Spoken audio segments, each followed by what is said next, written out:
আজকের এই ভিডিওটা অতি গুরুত্বপূর্ণ। দেখা মাত্র প্রত্যেকটা বাংলাদেশী নাগরিক এটা ভিডিওটা শেয়ার করে দিবেন, কারণ আমি যে তথ্যগুলো দিচ্ছি। নমস্কার, আমি তরুণ ঘোষ। এখন শুরুতেই বলি, আপনারা বহু অপেক্ষা করছেন যে হঠাৎ কি এমন হলো যে ডক্টর ইউনূসকে ভারতবর্ষ সেফ প্যাসেজ দেওয়ার জন্য রাজি হলো। আসলে ইউনূসের অবস্থা এতই টাইট, ইউনূসের হাতে টাকা নেই। মার্কিন যুক্তরাষ্ট্রের অবস্থা আপনারা জানেন, টোটাল শাটডাউন হয়ে গিয়েছে। ওদের ব্যাপারটা পরে বলছি। এখন যে টাকাটা মার্কিন যুক্তরাষ্ট্র দেবে বলেছিল, ট্রেজারি তো খুলবে না যতক্ষণ না এই সমস্যা মিটছে। সমস্যা মিটে যাবে, কিন্তু যেটুকু টাকা মার্কিন যুক্তরাষ্ট্র দেবে বলেছে তাতে দেশ চলবে না। এতদিন যে চাল, ডাল, তেল, নুন যা সরবরাহ আপনারা পাচ্ছিলেন সবই হচ্ছে শেখ হাসিনার সময় করে যাওয়া সমস্ত এগ্রিমেন্টের বাবদ সেগুলো যাচ্ছিল। কিছু কিছু দেরি হচ্ছিল এই কারণে যে আপনাদের এখান থেকে ডলার দিতে পারছিল না আপনাদের ব্যাংক। এই ডলার না দিতে পারার কারণে আমাদের যে ভারতীয় এক্সপোর্টাররা তারা মালটা ছাড়তে পারছিলেন না। এখন যখন যখন যেরাম ডলার গিয়ে তাদের কাছে পৌঁছাচ্ছে, তারা সেরাম মালপত্র আমাদের এখানে বাংলাদেশে পাঠিয়ে দিচ্ছেন। আর বোধহয় 8 থেকে 10 ট্রাক বোধহয় আমি যা খবর পেলাম, চাল, ডাল, তেল, নুন মিলিয়ে হয়তো যাবে। সেটা একটা উপজেলার পক্ষেও যথেষ্ট নয়।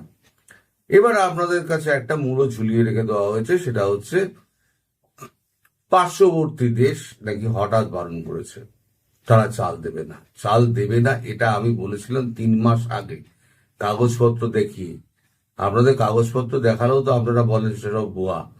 তো যাই হোক, যখন সেটা বাস্তবে পরিলক্ষিত হয় তখন বোঝা যায় যে ভুয়া ছিল কি ঠিক ছিল। এখন আমি যেটা বলবো সেটা হয়তো আপনারা অনেকেই ভুয়া বলতে পারেন, অনেকে বলতে পারেন এটা আমার মন গড়া কথা। কিন্তু এটাই যখন কাগজে বেরোবে তখন আপনারা বুঝতে পারবেন, 7 দিন হোক 10 দিন হোক বাদে কাগজে বেরোবে, তখন আপনারা বুঝতে পারবেন কতটা সত্যি কথা আমি বলেছিলাম। এবং ইউনূসের হালচাল কিন্তু দেখে আপনারা বুঝতে পারবেন যে ইউনূস কিন্তু আস্তে আস্তে সেই পথেই এগোচ্ছে। আজকে থেকে বোঝা যাবে যে তিনি ভারতের কথা শুনে কাজ করছেন কিনা। এখন ভারতের সঙ্গে যে কথাবার্তা যেটা হয়েছে সেটা হচ্ছে পরাগ জৈনের, আমাদের যে নতুন ডিরেক্টর রবি সিনহার জায়গায় এসছেন পরাগ জৈন। সেই পরাগ জৈন নিউ ইয়র্কে গেছিলেন, কারণ এর আগে যত দৌত্য করেছিলেন সব কিন্তু খলিলুর রহমান করেছিলেন। এবং তিনি বারবার একটাই কথা বলছিলেন যে ডক্টর ইউনূসকে সেফ প্যাসেজ দিতে হবে। ভারত বলেছিল সেফ প্যাসেজ আমরা দেব না। তাহলে হঠাৎ কি ঘটলো যে ভারত সেফ প্যাসেজ দিতে রাজি হলো? এখন দেখুন চারদিকে ডামাডোল চলছে। जो पट्टा गले में पहना दिया था वो পাট্টা তো খোল গিয়া। আমেরিকা বলেছে এবার পাট্টা খুলে দিলাম, তুমি তোমার মতো ঘুরে বেড়াও, কারণ আমেরিকার এখানে আর কোনো স্বার্থ নেই। ওইখানে যেখানে ওই আপনার আরাকান ফরিডোর হ্যান ত্যান এই সমস্ত ছিল ঢপ, সব মিথ্যে কথা। আসল হচ্ছে রেয়ার আর্থ মিনারেল খোঁজার ব্যাপার ছিল। দেখেছে রেয়ার আর্থ মিনারেল নেই, তাহলে বাংলাদেশে আমাদের কোনো স্বার্থ নেই। তাছাড়া এই যে যুদ্ধ লাগছে, এই যুদ্ধ লাগার আগে আমার সৈনিকদের আমার দেশে ফিরিয়ে নিয়ে যেতে হবে। তাহলে কি হলো? আমও গেল, ছালাও গেল। ভারতবর্ষের সঙ্গে শত্রুতাও নিলেন, আবার আমেরিকাও তাকে লাত মারলো। এখন উনি যাবেন কোথায়? আপনারা বলতে পারেন দেশের মানুষগুলো কি হবে? এই যারা তার সঙ্গে ছিল তিনি কাউকে চেনেন না, তিনি নিজেকে চেনেন। আজ পর্যন্ত যা কিছু উনি করেছেন সবকিছু কিন্তু নিজের জন্য করেছেন, দেশের জন্য, দেশের জনগণের জন্য বা অন্যান্য নেতার জন্য কিছু করেননি। তোমরা যে যা পেরেছো লুটপাট করে খাও, তাতে আমার আপত্তি নেই, আমার মালটা আমায় দিয়ে দাও। উনি কমিশন বেসিসে কাজ করেছিলেন, মানে যা ছাড়ার উনি ছেড়ে ফাঁক করে দিয়েছেন। এখন ব্যাপার হলো ডক্টর ইউনূস এখন প্যাচে পড়ে গেছেন। প্যাচে এইটা যে না আছে টাকা, না আছে খাবার, না আছে ডিজেল, কেউ দেবারও নেই, সবার সঙ্গে শত্রুতা, তাহলে পরে উনি যাবেন কোথায়?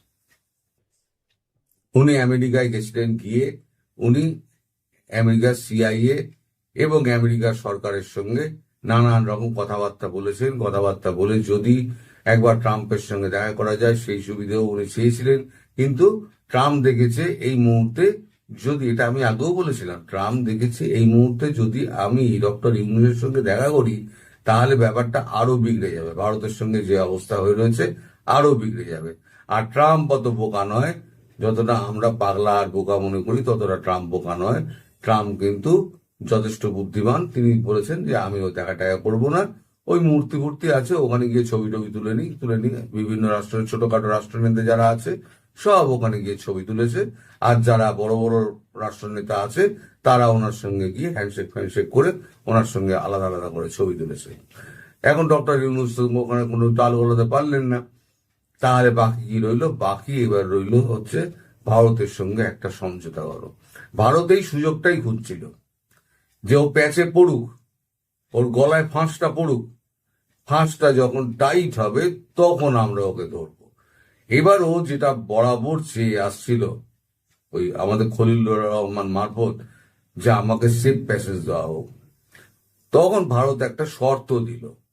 শর্ত হচ্ছে যে আপনাদের যে সংবিধান আছে সেই সংবিধান অনুযায়ী শেখ হাসিনা এখনো প্রধানমন্ত্রী, ফলে ট্রানজিশন অফ পাওয়ার, যেটাকে বলে ক্ষমতা হস্তান্তর, যদি করতে হয় তাহলে শেখ হাসিনাকেই করতে হবে সংবিধান অনুযায়ী। সংবিধান মেনে যদি করেন, আন্তর্জাতিক স্বীকৃতি পেতে যদি করেন, তাহলে সংবিধান মেনেই কিন্তু করতে হবে। সংবিধানের বাইরে গেলে কিচ্ছু হবে না। আপনাদের যে কোর্ট যে আছে সেই কোর্ট অক্টোবরে আপনাদের কি রায় দেবে, ফেব্রুয়ারিতে কি রায় দেবে, তাতে কিছু যায় আসে না। ফেব্রুয়ারিতে নির্বাচন হবে না, আমি এই কথাও আপনাদের বলে দিচ্ছি। যা হবে মানে 31শে ডিসেম্বরের চলতি বছরে 31শে ডিসেম্বরের শেষের আগে এই বছরই সমস্ত কিছু কমপ্লিট হয়ে যাবে। আর তো বাকি রইল অক্টোবর, নভেম্বর, ডিসেম্বর, 3টে মাস। এই 3টে মাসের মধ্যে সব কমপ্লিট হয়ে যাবে এবং শেখ হাসিনা দেশে ফিরবেন। এখন যদি কোর্ট বলে যে না আমি একটা সরকার করতে চাইছি যেটা সংবিধানের মধ্যে নেই, তাহলে ট্রানজিশন অফ পাওয়ারটা হবেই করে, মানে ক্ষমতা হস্তান্তর হবেই করে। আর শেখ হাসিনা তো এখানে ক্ষমতা কে কাকে দেবে? ফলে কোর্টের ওই রায় কিন্তু আন্তর্জাতিক স্বীকৃতি পাবে না। ফলে যেখানে যেখানে লোন টোন পাওয়ার ব্যাপার ছিল সেগুলো কিন্তু কিছুই পাওয়া যাবে না। ওই না খেয়ে দুর্ভিক্ষ হয়ে আপনার দেশের জনগণকে মরতে হবে, কেউ সাহায্য করতে আসবে না। সেক্ষেত্রে ইউনূসের বিপদ। যদি দেশের জনতার পেটে হাত পড়ে, পেটে লাথি পড়লে, আমি বলেছিলাম না ওসব জেহাদ আর ওই প্রেম ওসব জানলা বলে পালিয়ে যায়। জেহাদ আর প্রেম, পকেটে টাকা, ফাঁকা পকেট আর ফাঁকা পেট, এই দুটো কিন্তু পৃথিবীও অনেক ছিনিয়ে দেয়। তো এই ফাঁকা পকেট আর ফাঁকা পেট যখন হয়ে গেছে, কারণ যারা করে খেত তারা সমস্ত আপনারা বন্ধ করে দিয়েছেন, সব জ্বালিয়ে পুড়িয়ে শেষ করে দিয়েছেন, নিজেদের পকেটেও অর্থ নেই, পকেট শূন্য, পেট ফাঁকা। ফলে এবার এই অবস্থা যদি 1 মাস চলে, আর 1 মাস চলে, ইউনূস জানেন যে আমাকে একেবারে ধরে প্যান্ট জামা খুলে আমাকে লেংটি পরিয়ে ছেড়ে দেবে, তার আগে আমাকে দেশ থেকে কাটতে হবে। ফলে এই যে ভারতবর্ষ তাকে যে অফারটা দিয়েছে যে আপনাকে পিসফুল ট্রানজিশন করতে হবে এবং আপনাকে এমন একটা স্টেটমেন্ট দিতে হবে যেই স্টেটমেন্টে ভারত বুঝতে পারে যে হ্যাঁ আপনি আওয়ামী লীগকে আবার দেশে ফেরাতে চাইছেন।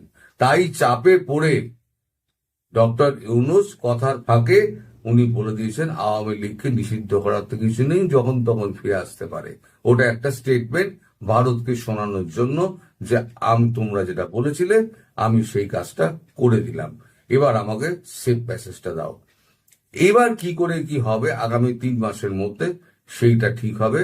তবে এটা ঠিক যে শেখ হাসিনা বাংলাদেশে এবছর 31শে ডিসেম্বরের আগেই ফিরবেন।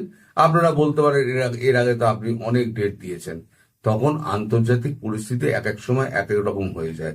আজকে যে এই পরিস্থিতি হবে, আপনারা কি 1 বছর আগে বুঝতে পেরেছিলেন? 1.5 বছর আগে বুঝতে পারেননি, কেউই বুঝতে পারেননি। কিন্তু আমি আমার জায়গা থেকে কিন্তু এক চুল কোনোদিনও নড়িনি। আমি বলেছিলাম শেখ হাসিনা প্রধানমন্ত্রী হয়েই দেশে ফিরবেন।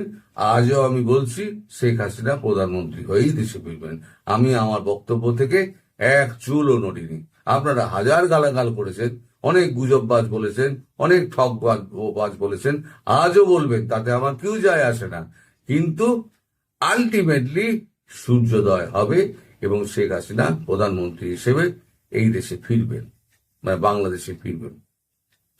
আর এই খবরটা আমি যেটা বললাম, এই খবরটা যখন খবরের কাগজে বেরোবে তখনও আপনারা বলবেন যে এটা গুজব। কারণ গতকালকে যে আমি যে খবরের কাগজ তুলে যে রিপোর্টটা আমি করলাম যে ফ্রান্স এখন মানে যুদ্ধ পরিস্থিতি সামলানোর জন্য রেডি হচ্ছে, মার্চের যুদ্ধ পরিস্থিতি, তাতেও লিখেছে গুজববাজ।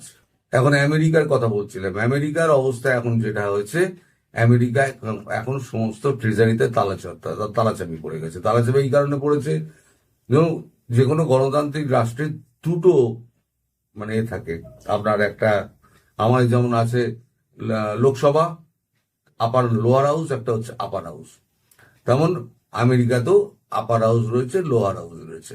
ওদের বাজেট ওরা সেপ্টেম্বর মাসের শেষে ওদের বাজেট পেশ করতে হয় এবং অক্টোবরে 1 অক্টোবর থেকে ওদের বাজেট শুরু হয়, আমাদের যেটা এপ্রিল থেকে হয়। সেই বাজেটে এখন ডেমোক্র্যাটরা সই করছে না কারণ রিপাবলিকানদের সেই মানে এই সংখ্যা নেই, সেনেটের সংখ্যা নেই। ফলে যখন সেনেটে গিয়েছে, সেনেটে ডেমোক্রেটরা পাশ করছে না, বলছে সারা পৃথিবীর সঙ্গে আপনি পাঙ্গা নিয়ে নিয়েছেন, এখন আপনি যদি এই সমস্ত বাজেট নিয়ে আসেন। বাজেটটা কি ছিল? একটা নিয়েই গন্ডগোল, সেটা হচ্ছে ওবামা। আপনারা যারা আমেরিকায় যারা থাকে তাদের কাছে আপনারা শুনতে পারবেন যে মানে চিকিৎসা খরচ কত বেশি। ওদের চিকিৎসা বিমার পেছনে যে টাকা যায় সেই টাকা অন্য কোথাও কোনো ক্ষেত্রে কোনো প্ল্যাটফর্মে খরচা হয় না। ফলে ওবামা যেটা করেছিলেন, করেছিলেন যে চিকিৎসা বিমার ওপরে একটা মানে ছাড় দিয়ে দিয়েছিলেন, গভর্নমেন্টের একটা টাকা, মানে প্রাইভেট চিকিৎসার জন্য আমি একটা বিমা করলাম, আমার 90% টাকা গভর্নমেন্ট দিল, 10% টাকা আমি দিলাম। এই যে 90%-এর ভর্তুকি, এই ভর্তুকিটা ট্রাম্প তুলে দিয়েছেন। এবার ডেমোক্র্যাট যারা আছে এবং রিপাবলিকানদের মধ্যেও যারা আছে তারা বলছে এই বিল কখনো পাস হবে না, এই বাজেট পাস হবে না, আগে রেকটিফাই করো তারপর পাস হবে। এখন এই জটিলতার মধ্যে আটকে রয়েছে। এখন ট্রেজারি সব বন্ধ। এখন বাস, ট্রাম, তেল, স্কুল, অফিস কাছারি, সরকারি অফিস, ফেডারেল অফিস, যেগুলো কেন্দ্রীয় সরকারি বলে, ফেডারেল অফিসগুলো সব বন্ধ। 7.5 লাখ এখন ঘরে বসে রয়েছে, কবে বেতন দিতে পারবে তার কোনো ঠিক নেই। এই হচ্ছে আমেরিকার বর্তমান অবস্থা। সেই অবস্থায় বাংলাদেশকে টাকা দেবে, কোত্থেকে দেবে টাকা? নিজেদের টাকা নেই, টাকা আছে কিন্তু ট্রেজারি খুলছে না, ট্রেজারি টাকা কি? ফলে এখন ডক্টর ইউনূসের অবস্থা খুব খারাপ। এখন তিনি ভারতীয় প্রস্তাবে মেনে নিয়েছেন। এখন যদি উনি সবকিছু ঠিকঠাক করেন তাহলে ভারতীয় বিমান বাহিনীর একটি বিমান রাতের অন্ধকারে ঢাকা বিমানবন্দরে নামবে, ওনাকে নিয়ে ভারতবর্ষে এসে অন্য কোনো যে দেশে উনি যেতে চান সেই দেশে ওনাকে পাঠিয়ে দেওয়া হবে। উনি বলেছিলেন যে আমি ভারতবর্ষে থাকতে চাই, ভারতবর্ষ বলেছে, আমাদের পরাগ জৈন বলেছে ভারতবর্ষে থাকার আপনার কোনো প্রশ্নই নেই, কোনো সুযোগই নেই। আর আপনি তো ইস্তিমুরে জায়গা কিনেছেন, ইস্তিমুরে আপনি চলে যান। তাহলে এই অবধি হয়ে রয়েছে। আগামী দিনগুলোতে কি অবস্থা হয় সেদিকে নজর রাখবেন। আবার বিজয়া দশমীর সবাইকে শুভেচ্ছা এবং অভিনন্দন জানিয়ে আমি শেষ করছি। সবাই ভালো থাকবেন, সুস্থ থাকবেন এবং সাবধানে থাকবেন। নমস্কার।